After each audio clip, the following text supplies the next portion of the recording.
The Triathlon Show 334.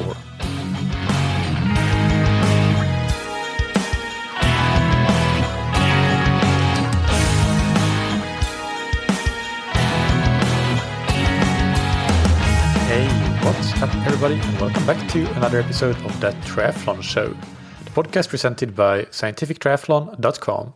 I'm your host Michael, and on today's episode I interview Coach Natasha van der Merwe. Natasha is a triathlon coach and a professional triathlete with a background in professional tennis and also in coaching tennis players. Among other things, we will discuss how her tennis background has helped her in her triathlon coaching career, and that is a very fascinating topic that I'm excited for you to hear. But before that, a big thanks to our sponsors, Roka. Roka produces exceptional quality triathlon wetsuits, tri-suits, swimskins, goggles, performance sunglasses, and prescription eyeglasses and sunglasses. Roka have created a fantastic range of wetsuits from the entry-level Maverick that is still extremely high quality for an entry-level price, all the way up to the flagship model Maverick X2. All of Roka's wetsuits come with their patented arms-up technology, which maximizes mobility in the water, which otherwise your shoulder mobility can be quite restrictive in some wetsuits. And important to keep in mind that this goes for Roka's tri-suits as well, so you get the best results if you combine a Roka tri-suit and a Roka wetsuit.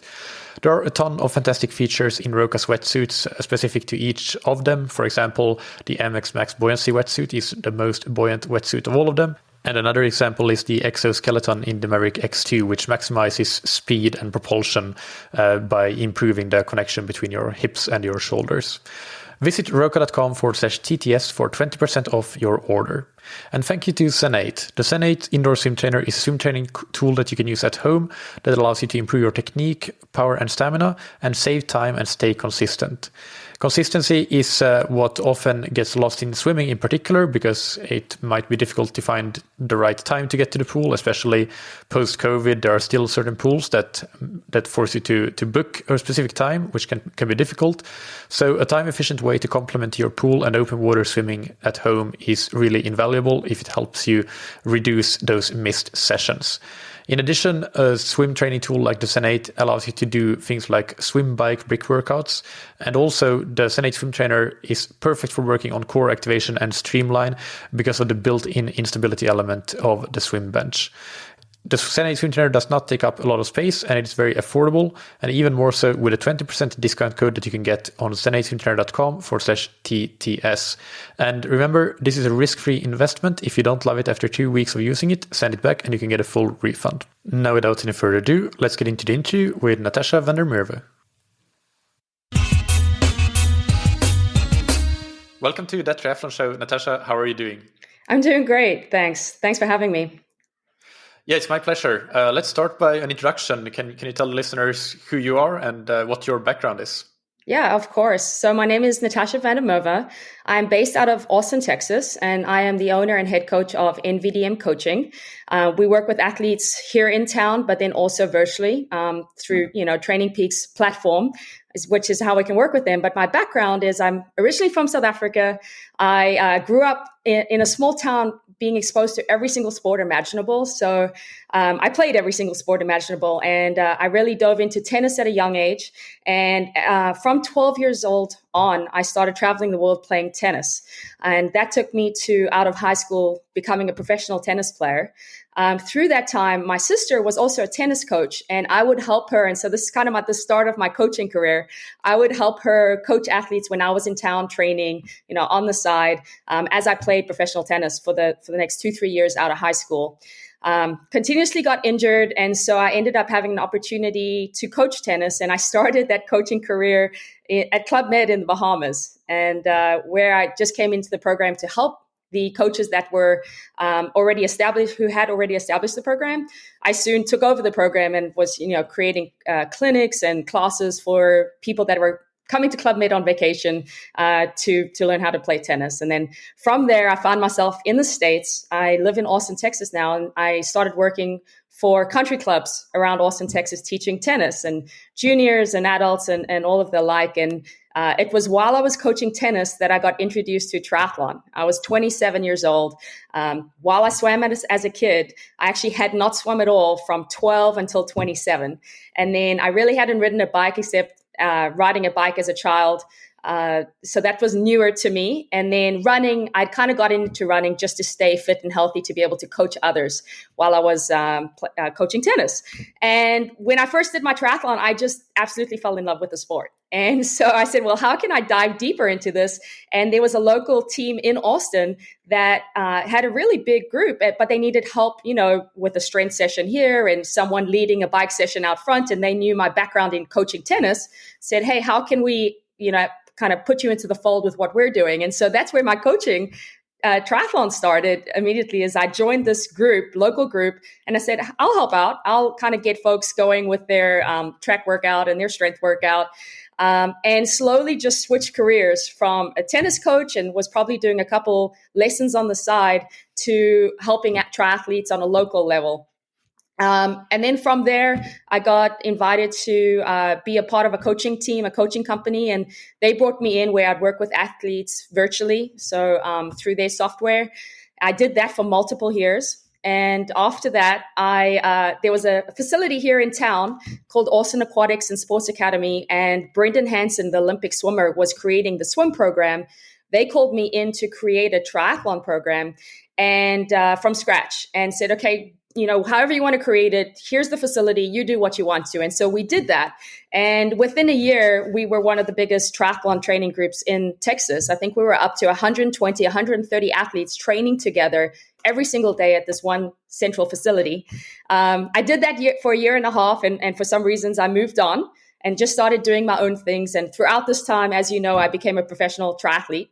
So I've, racing pro, coaching others, sharing the knowledge I had gained through coaches I had worked with, just through experience that I'd had.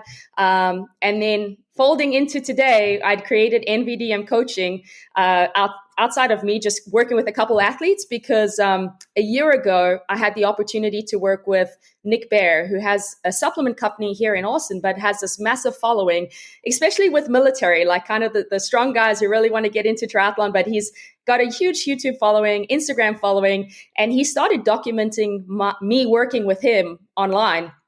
So if you go to YouTube and you type in Nick Bear, you can see his Ironman journey. And because of that and his following being so big, I think, 300,000 to 500,000 views per episode he did. We had a lot of interest for people to work with me. And so I started bringing in coaches from who I'd worked with in the past, athletes that I'd worked with that had become professional athletes through that process to work with me. And we've created, there are 10 of us right now. We're continuing to grow and created NVDM coaching. Yeah, no, that's fantastic. Seems like things are just going from strength to strength, and a really interesting backstory there with how you got into coaching triathlon as soon as you got into the sport itself. But I think that just shows that coaching, I think sometimes people misunderstand coaching as you have to write this intricate training plan, but it's mostly about understanding humans and connecting with humans and communicating with them. That's what it's mostly about, isn't it? And then the training plan is only, one layer underneath it, and just one aspect of many in being a good coach. Yeah, no, absolutely. I mean, I look at what I've done, and I see the guests that you've had, right? And, it's PhD and MD, and that's totally not me. I think my coaching company and what I've done is purely based on the relationships that I've been able to create with athletes, and just the care put into the athletes and what their goals are and what they're trying to achieve. And we've kind of figured it out along the way, to be honest. Yeah, no, and I think that's how people became great athletes for the most of sporting history, isn't it? Like, we haven't had sports science until really in the last couple of decades is when it has become more of a major scientific. It's not major, but it's become bigger than it was before, I guess. But still, studies are very small and short. So I think that just look at how quick people were already running back in the 90s or 80s or 70s or 60s compared to what most people are running these days anyway. Then you see that most of coaching has already kind of been known in one way or another, because people were already managed to do really amazing things sporting wise on much worse equipment, much worse circumstances back then as they do now. So it's definitely not about having to have gone through all of the academic pathways, I don't think. Yeah, absolutely. Yeah, I think, go ahead. Yeah. So let's dive into a little bit more. Maybe first we can start with your coaching methodology and your coaching style in a little bit more detail, or Sure. an overview, but a slightly more detailed overview, if you will. Yeah, I will honestly say that my method today is different from my method a year ago, which is different from my method prior to that. We pride ourselves in continuously trying to learn, not only from what others are doing, but also from our athletes. What are they responding to? What are they enjoying? So I bet you if we had to talk again in 6 months' time, my answer would be slightly different. So we'll start there. As far as the method, I'm going to start with what I consider a hierarchy of needs for athletes. And I look at three things that we need to create for every single athlete. Number one, the athlete has to have fun. They have to show up every day and really be excited about the training sessions they're going to do and just have fun through the process of building fitness towards their race, because the majority of their time is training. The race is such a small blip on the grand scope of things, if they're only racing 5-6 times a year. So let's have fun through training. Let's create it to be sustainable. Okay. I tell athletes, I don't want this plan to be such a big hindrance in your life, like where you feel like you can't sustain it, not just for the next 4 months, 5 months as you prepare for a race, but long term, year after year after year. So our method is definitely like, how can we just fold this into their life so that the final thing is be consistent.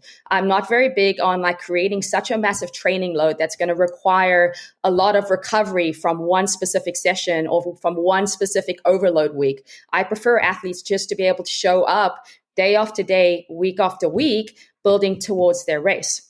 Now, as far as breaking down into the specific methods, what I can tell you is we have the same starting points and we have the same ending point leading into a race for every single athlete. What happens in between the answer is it depends. It depends on the athlete's level. It depends on the athlete's goals. And so we'll talk about the starting point. We test athletes as best we can. Not every athlete can get into the lab. And so we've kind of gone through all the different testing to figure out what works for this athlete, what works on a bigger scale for all levels of athletes. And sometimes it may change where, for example, we may use a ramp test for specific athletes. And then for other athletes, we may use a different test on the bike. We may do we worked with the CSS swim test for a while, and then we moved away and we did like a 100 and a 1000 swim test to kind of test what fitness they were bringing into the program. And then we learned that was such a big daunting task for some athletes. So we just kind of shortened that. But at the end of the day, our testing is to understand what fitness they're bringing into the program.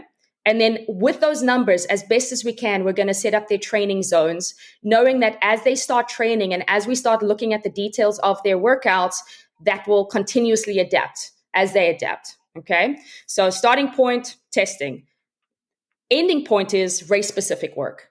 And the race specific work is just like, we want these athletes to be as race ready as possible, no matter what their goals are. If they're a brand new athlete, for most of them, they just want to be able to get to that start line and be comfortable knowing that they can complete the race. And they know exactly how to fuel, they know exactly, what effort they need to put in, what gear they need to use, very simplistic terms. And then for others, we really want to dial in at a higher level, like all the equipment for them to really perform, the exact pacing that they're going to use, dependent on that athlete. For example, at an Ironman on the bike, I always say on the bike as an example, but 70 to 80% of FTP is the range of what they're going to race an Ironman at. We have some athletes that they have really good power short term, but they can't extend it. And that's something we work on over time. But they might do an Ironman at 70% of FTP because that's going to allow them to run off the bike really well. That specific athlete. Then we have another athlete who's a very strong runner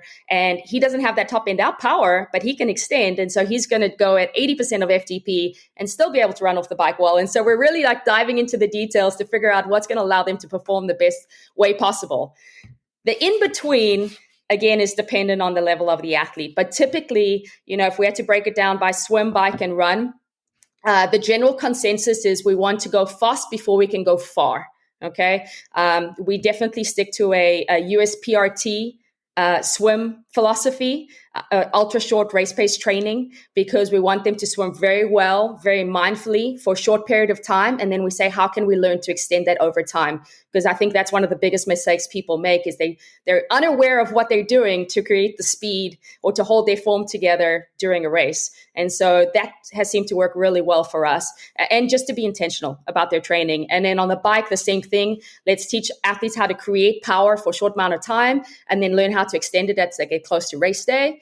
And then the run, honestly, it's about keeping the athlete injury free. Like, how can we create durability, consistency? And then, yes, we want to look at a speed and a strength element, depending on what their goals are. And how often can we work those two into the mix, into their training plan on a weekly basis? And we fold off that going into that race specific block. Yeah, thank you. That was a great overview, and really like that detail. I think personally, the way I look at the in between is almost like a gap analysis, and this is kind of my engineering background. but there you would typically do gap analysis when you're doing product development and testing and so on, and that's then what determines where you get from the starting point that you described and the ending point. But yeah, it's really interesting to. I like the way that you describe. Yeah, you start with the testing, and you have the race-specific training, obviously, at the end, and the race planning as well as a big part of that. And that's just another example of good coaching, when it's not just about the training plan. It's about, okay, but how do we take your current fitness and we actually help the athlete perform on race day by having a really thought through racing strategy. And that's something that unfortunately I hear a lot of times that people don't necessarily get. But one question about your coaching that I want to get to, given your background in tennis, is how has that background influenced how you coach and how you view coaching in triathlon, if at all? The biggest thing I took away from coaching tennis was communication. You really had to be detailed and specific about how you were going to relay what you wanted the athlete to do. Number one. Number two, if you had you wanted an athlete to do a specific thing, you needed to learn 3 to 4 different ways on how to describe that thing, because not one thing would resonate with an athlete. You might, if you tell them a slightly different way of doing it, or maybe add an analogy. I'm like the queen of analogies. If you add this analogy, I'm like, oh, I get it. And so that is kind of what I really learned from tennis that transferred into triathlon, especially when explaining technique, with swimming being so technical. And if we're diving into form, there are definitely technical aspects in cycling and running as well that people don't address. But that would be it, is that communication. Yeah, no, that's great. Have you read the book? I think it's called, I haven't read it myself, but I think it's called The Inner Game of Tennis. I have not, actually. I think it's, I can't describe it because I haven't read it, but I know one of my athletes read it, and she really used it a lot for both her swim technique progression and also for piano playing and improving piano. So I think that was just an interesting example that I've had indirectly through one of my athletes with tennis, and how that can help triathlon, but also other fine motoric skills. So yeah, absolutely. So then another coaching related question: do you have any strong coaching influences within endurance sports, triathlon coaches that you've had or that you've been influenced by, or other endurance sports coaches that you draw upon? Yeah, I'm constantly looking to see what other coaches are doing. Obviously, I've had the fortune of working with so many good coaches. And so I've worked with coaches that have been very much under the Brett Sutton influence of training. And so there's definitely pieces of that I incorporate into our training plans. I worked with Jerry Rodriguez at Tara 26. And so I took kind of what I learned from him, especially from the technical standpoint of coaching swimming. And then most recently, I worked with Tim Floyd, who is where I got the USPRT, which he spoke on your podcast actually about that. Outside of learning the swimming methodology from him, what I took from him the most was the mindfulness and taking intent into every single session. And we're really big about that when we're coaching athletes, both in person. We would describe a session, but say mentally, this is what you need to be thinking about. Mentally, this is how it's going to relate to race day. But outside of that, I've listened to all your podcasts with your influence. Honestly, I've listened to this podcast religiously for years now. Because how long have you been going on this podcast? Yeah, it's been I think 5 years or 4 or 5 Yeah. years. It's too many to count. Yeah, yeah. I've been an avid listener for all those years, but I mean, for me, I really like it. Obviously, when you get coaches on and those that are doing stuff like you've got Dan Lorang and Paulo Souza and Joel Friel, and I've really taken a little bit out of each of these coaches. And started to implement it on my own training because I've been a professional for 13 years now. And so I would put myself as a test monkey, coaching myself and say, okay, what worked? And then I'll start to work it on other athletes and go, oh, this makes sense. This works. And then start to spread it out to the other athletes that we coach. So. Yeah, awesome. Now let's get into some specific tips and let's set the context first. Let's talk about age group triathletes here, the typical age group triathlete that you would get into your squad, for example. Can you give one or two pieces of advice for how they can improve their swim training and or swim performance? Yeah. So number one is swimming with intention, having a clear plan when you're getting to the pool of what you're going to focus on and what you're going to do.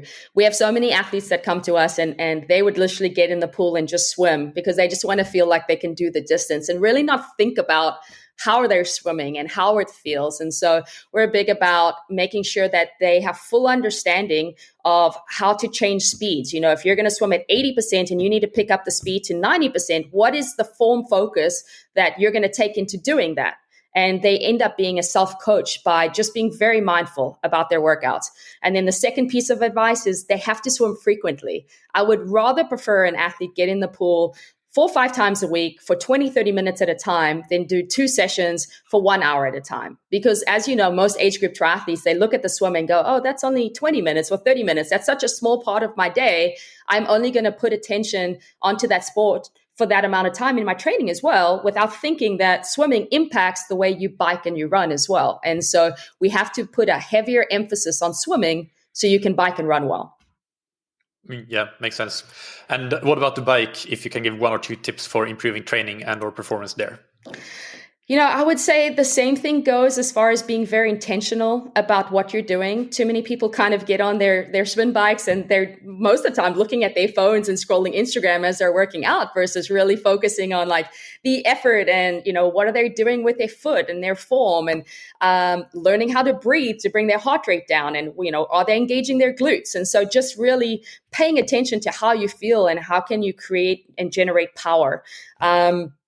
And then frequency, again, I feel like the more you can interact with your bike and really work on those things, the better. I will say one more thing, probably equal to frequency, is be clear on if you're going hard or you're going easy. I can't tell you how many times I've been in a ride and we're doing intervals and you can't differentiate between their interval and their easy riding because they don't want to slow down. And so you look at the pros and basically everyone passes the pros on the easy riding. And then as soon as it's time to go, the pros blow by them. I mean, there's a reason for that. And so age groupers should pay attention to what the better athletes are doing and follow suit.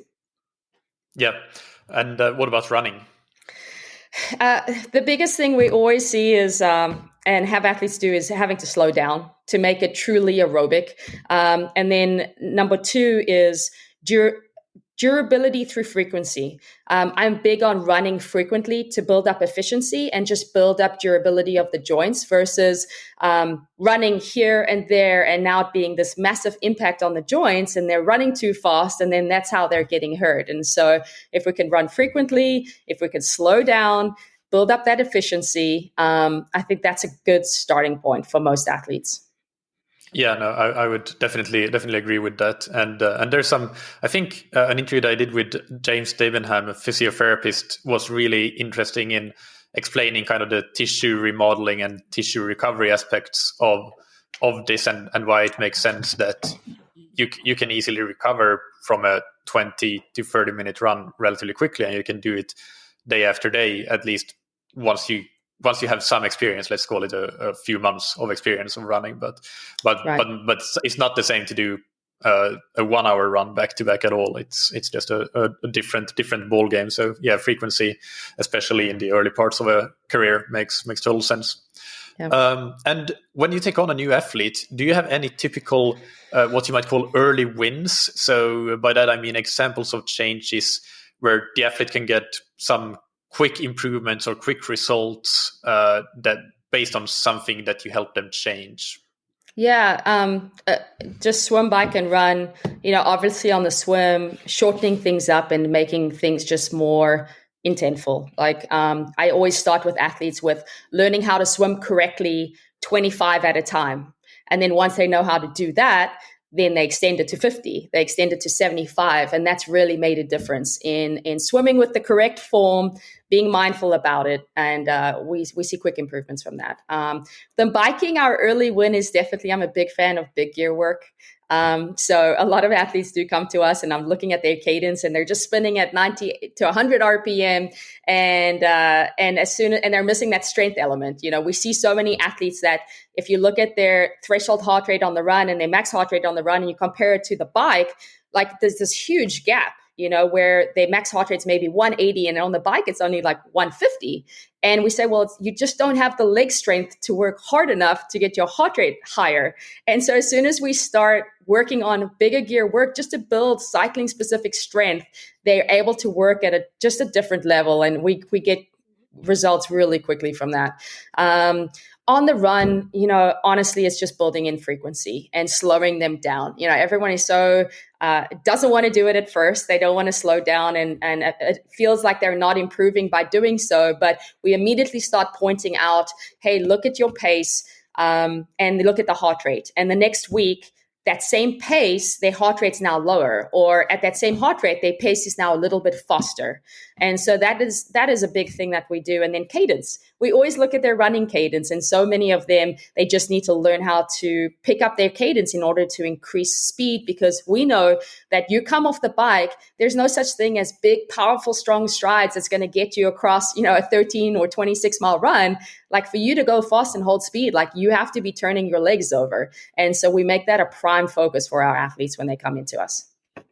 Yeah, I really like that explanation of the big gear work and the example of somebody might have a much lower max heart rate on the bike than the run. And that's something that I also see. I measure heart rate in the pool, which I find really interesting actually, and quite useful. Not in real time, but analyzing the sessions after. And I've definitely seen that in my own data, that especially a year or 2 years ago, my max heart rate in swimming was so much lower than in the other sports, and it's gradually come closer and closer, which I think is a good thing. Do you have any? Is that something that you've seen as well? Do you have any athletes that are using heart rate in the pool? We have not started using heart rate in the pool. So that is definitely, there definitely are so many areas in kind of adding science into what we're doing. And like everyone's doing the lactate testing now, like through the sessions. And we haven't gotten there yet, but that will definitely be something that we want to kind of continue to build on in the future in our programming. I just think with the heart rate in the pool, the thing that I was getting at there probably is that I would be curious to know if there is a method that you can kind of get it up quicker, get it closer to your true maximum quicker. And I haven't found one, to be honest. I don't think it's the same as on the bike. I think it's more you just need to swim a lot, or you need to build up your general swim fitness more so than. I don't think you can cheat it by just quote unquote doing strength work with paddles, because I think it's a bit different, the limitations that you have in the pool, but gotcha. But still you have the same problem as some athletes have on the bike. Yeah, no, I can see that totally. Now I'm interested in doing that just to see what I can learn from it. Yeah. No, that I found useful. The lactate during testing, I would say I'm very much on the fence with that. I think it's fun, but I don't think it's necessarily too useful, to be honest. Good to know. Then next question. Do you have some advice that you can give to really busy athletes, time-crunched athletes, on how to fit training into a packed schedule and importantly, still be able to adapt positively to the training? Yeah, honestly, it's all about finding the right time to train day in, day out. We look at an athlete's schedule and we really want to learn about what their life and work schedule looks like. And then we fold in the training around that to where they can be consistent week in, week out. And for the most part, if every Monday they know, hey, they're swimming before heading to work. Every Tuesday, they know they have a bike run. It's not always changing week in, week out. However, at the end of the week, we want to look at it and say, okay, was this the best use of our time? And did you feel like you got the most out of that session based on the fatigue that you're carrying in from your work home life? And if the answer is like, yeah, we could do something better, or, if I change this bike to later in the day, I'm actually going to be fresher for it. Well, let's try that. Let's see if you are going to go in and have a better, more positive adaptation because you could work harder for that session. And then maybe the next day we need to change something to recover off that session. So I guess my advice would be try to find a schedule that works well within your work-life schedule, but then always critique it at the end of the week to ask yourself, can I do things better? And continually tweak it until you find like that perfect rhythm that can go week in, week out.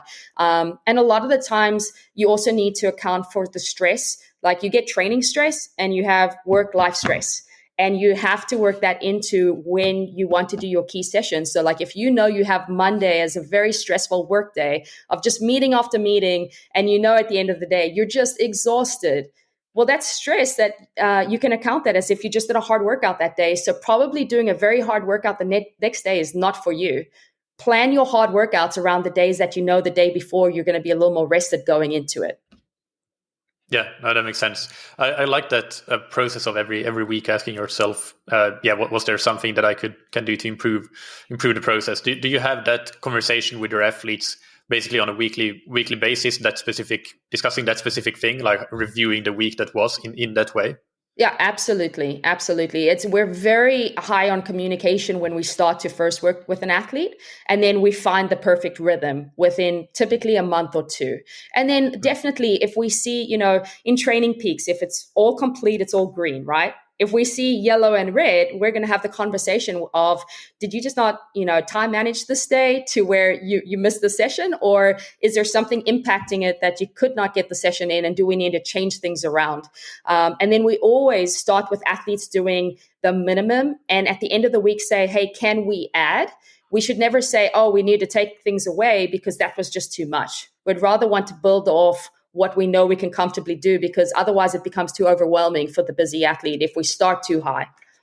Yeah, definitely. You want to give that kind of psychological win of an athlete feeling that they're able to take on more rather than, no, I didn't manage that, I'm a failure kind of thing. Absolutely.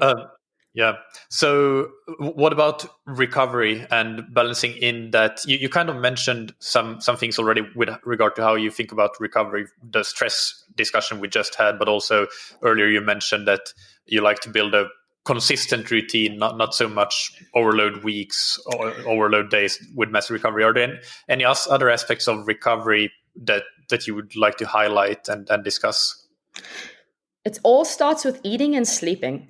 If you want to recover from your sessions, go back to the basics of eat really well, fuel your sessions, and eat really well around your sessions. And then make sure you're getting a lot of sleep. I feel like if you can just do those two things and we give you the right load of training week in, week out, you are going to recover and be ready for the next day. Then yes, we like to fold in recovery into our weeks versus instead of doing this big build and 2-3 big days where you need 2-3 days to recover, we work on a cadence where we know that if you have a big session that is going to be a high demand, both physically and mentally, well, we know the next day that we don't want to give you a high demand physical or mentally session at all. Let's recover from the day before, still get training in it, maybe just aerobic training really light, because swimming, easy biking, easy running, that facilitates recovery. So let's do it and let's just work on form. And then the next day we should be ready to go. If we're eating well, we're sleeping well, we should be ready to go again on a key workout. Now, the cadence of how many hard workouts in successive days depends on the level of the athlete and the age of the athlete and basically what they can handle in their work-life balance. So for some athletes, we know we can only give them one hard workout day, and that's going to need to follow, or what's going to need to follow is an easier day before we can maybe do a harder day. And sometimes maybe 2 easier days, because this is an aerobic sport. Let's just go out and train. You're going to get better from it. And then for our more elite athletes, we may have 2 big days where they're getting in a big bike run, key swim, and the next day might be a pretty big run as well, but then the following 2 days are easier. So we try to find and perfect the cadence for each athlete with recovering in every single week. Yeah, yeah. No, great points, all of them for sure. And yeah, keeping it simple, but doing the simple things well. That's really key, I think. And next question: the balance of art and science when it comes to coaching. Can you discuss that? What are your thoughts on that? Yeah, I think it has to go together. When I look at art for myself and the way I apply to coaching, I draw a lot of experience from myself as an athlete. How did these sessions mentally and emotionally impact me? What were the demands of the sessions? And I honestly will create training plans with that in mind. Like what is the cost of the session? We're wanting to get this adaptation, but what is the cost? And then it will change based on the athlete as far as what I give them and what they can recover from. And so I feel like just asking those like relative questions, kind of the art comes in. But then the science side, of course, I'm a planner.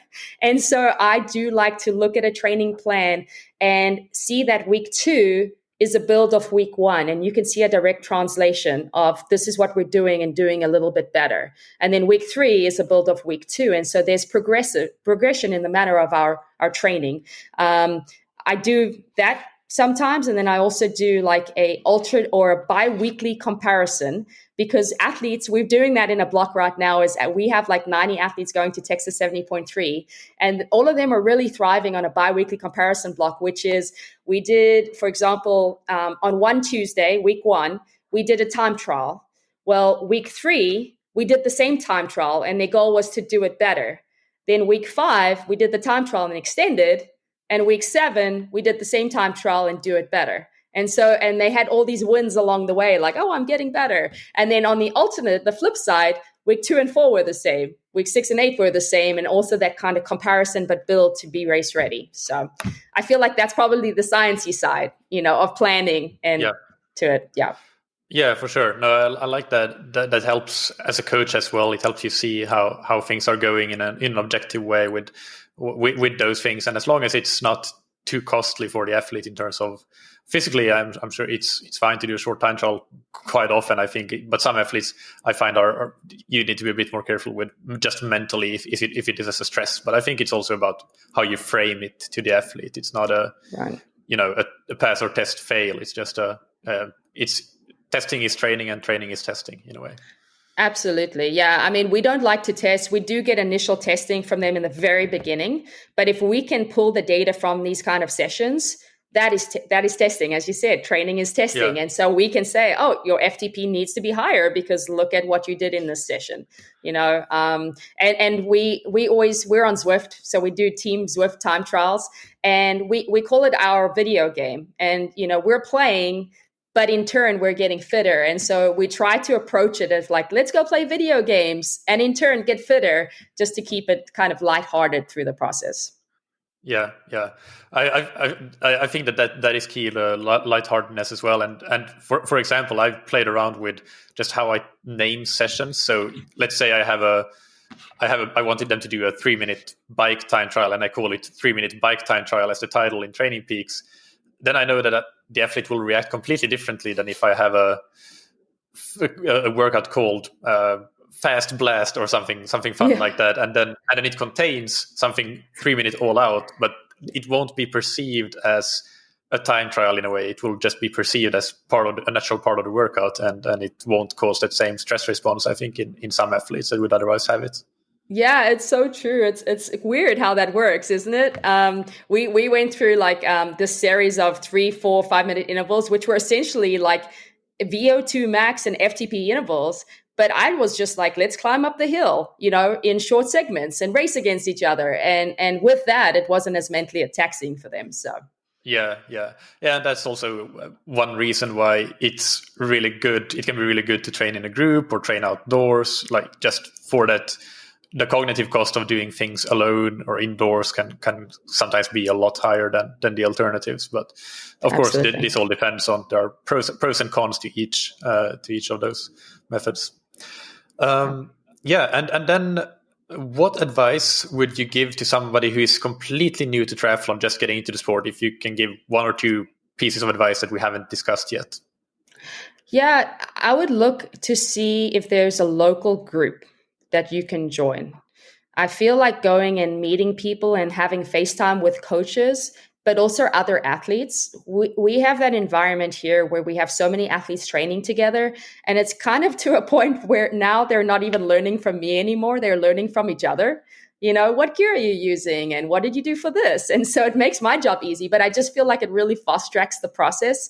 And then the other thing is, a lot of people start out in the sport and they try to piecemeal things together and figure out how to train, when in reality, this is actually the time you need a coach to learn how to piece it together within your lifestyle. So it can, as we talked about in the very beginning, be fun, be sustainable, not be this huge burden that you're taking on.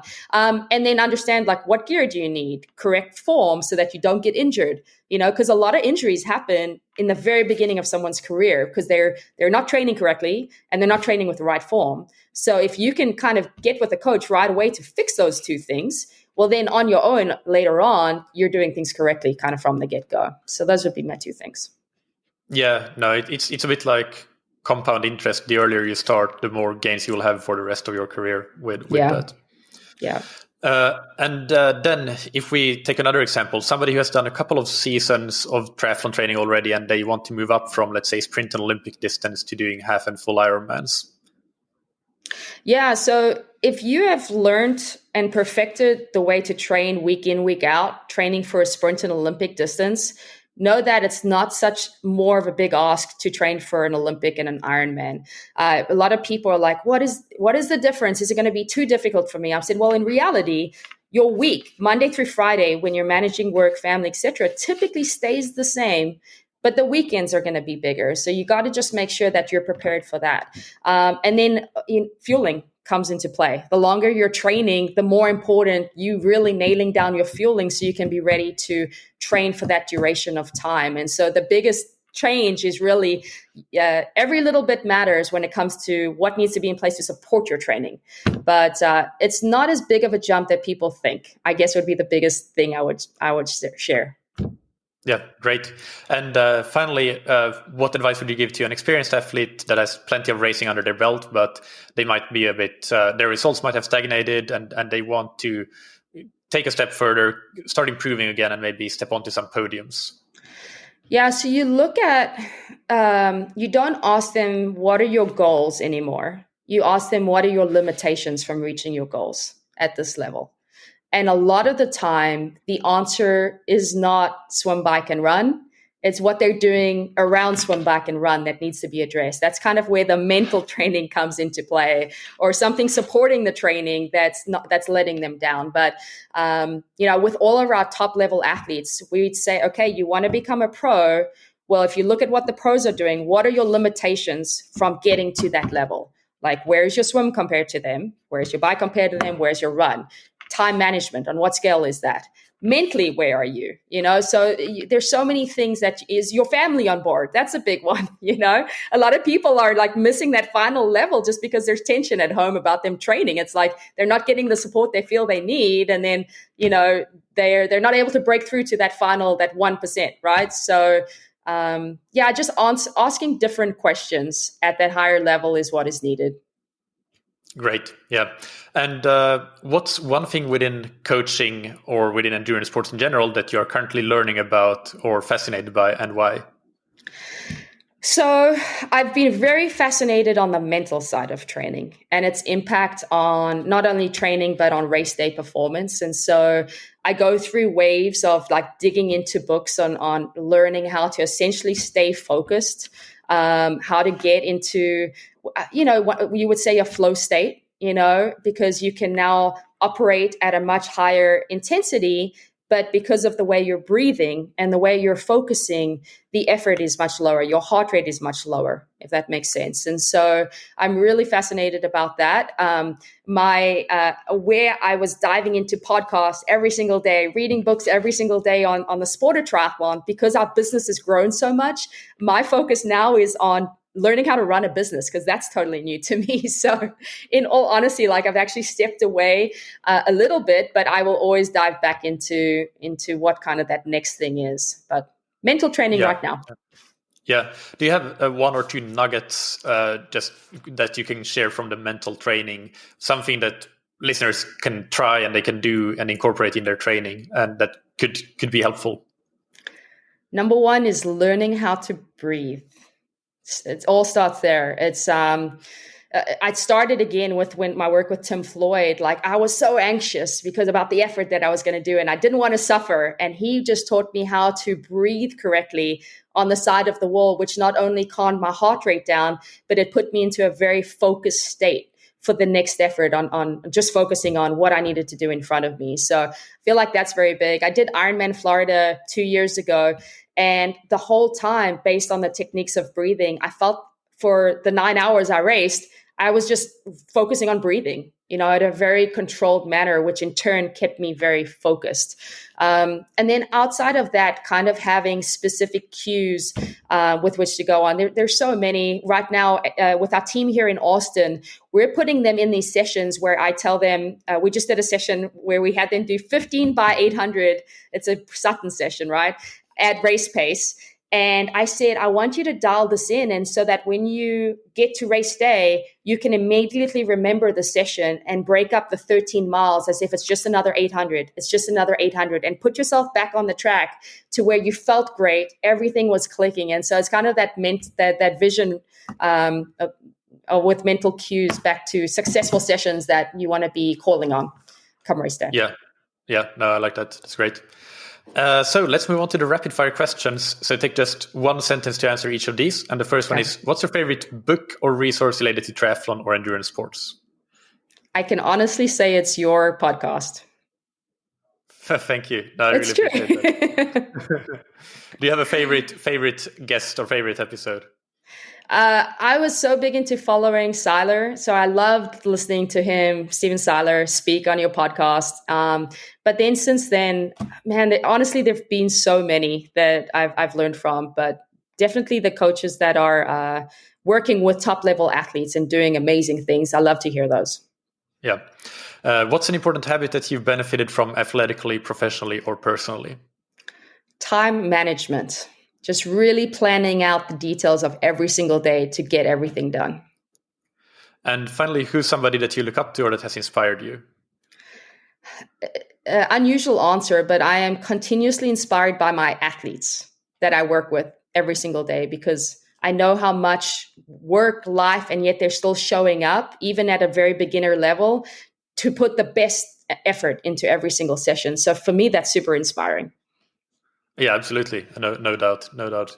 And finally, Natasha, tell the listeners, where can they find out more about you and your coaching business, social media, website, and so on?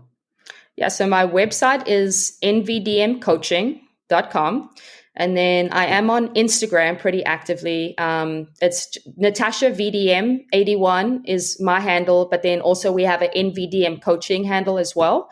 And if they want to check out, as I said, I was on those YouTube videos. If they look up Nick Bear and they go to Ironman Season 2, they would actually see me coaching him through a preparation to an Ironman if they're interested in checking that out. Yeah, that sounds cool. I'll try to remember to put a link for that as well in the show notes. Awesome.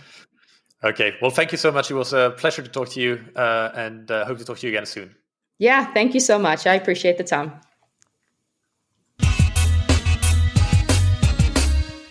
I hope that you enjoyed that interview. As always, you can find the show notes and links on scientifictriathlon.com. The main ones are to Natasha's website, nvdmcoaching.com, and her social media, her Instagram, both personal and business Instagram accounts. So check those out if you're interested. Next Monday, I interview Glenn Polunis, who is a Girona-based triathlon coach from Belgium. Among others, Glenn coaches Martin van Riel, who just recently set an Ironman 73 world record or world best. So that will be extremely exciting to learn more about Glenn's coaching. If you are interested in getting a coach yourself, then consider checking out Scientific Triathlon and our coaches and what we do and how we provide our coaching services. I think one of the key markers of success for us is how long our athletes stay with us, and we're measuring that in years rather than months, which is not an easy feat in coaching in general, because things happen.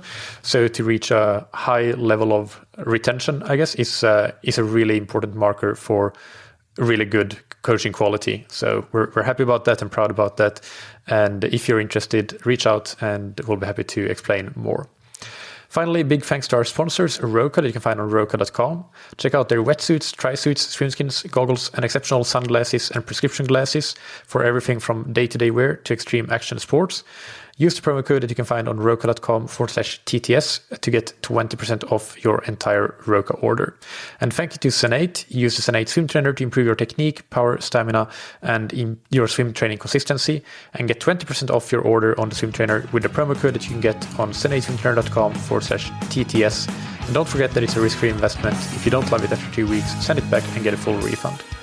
Thank you, as always, for listening. Keep training smart and keep loving triathlon.